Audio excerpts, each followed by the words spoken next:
Du coup, ça dépend de... pour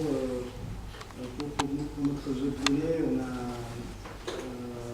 eu des réunions, des discussions sur le choix des méthodes, et puis on a validé dans ce sens-là. Et puis pour les autres, mais ça va peut-être changer. Hein,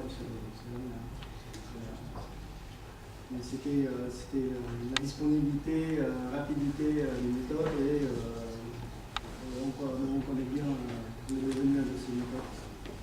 Parce que cette variabilité des méthodes est tout aussi vraie dans les deux autres contextes expérimentaux, la diversité du répertoire et les profils cellulaires.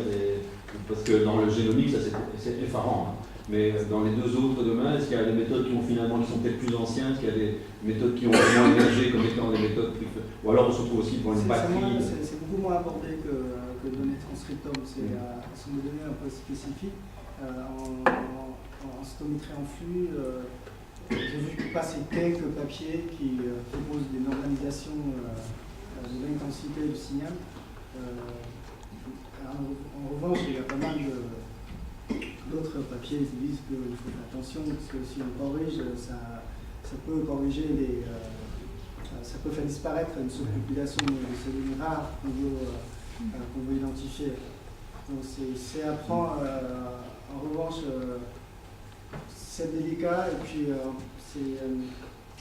c'est pas comme donner le transcriptome qu'on a directement accès à des gènes, alors que dans les stométries en flux, on travaille avec des sous-populations qui sont identifiées à partir d'un jeu de données brut, et les données immunoscope, c'est dans la même fonction.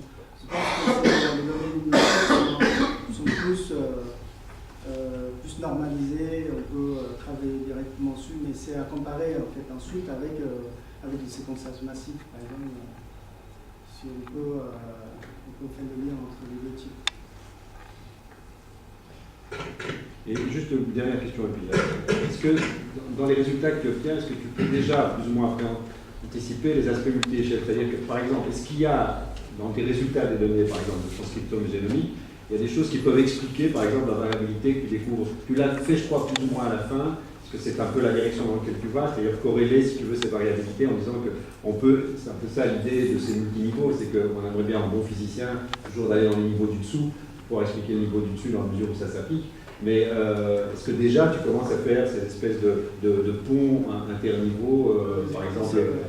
J'ai commencé à effectuer je pense qu'on peut voir des choses, par exemple au niveau des phénotypes, selon la variation, de diminution des lymphocytes naïfs, par exemple, on peut retrouver quelque part dans quel type de dans quelques signatures au niveau transcriptome.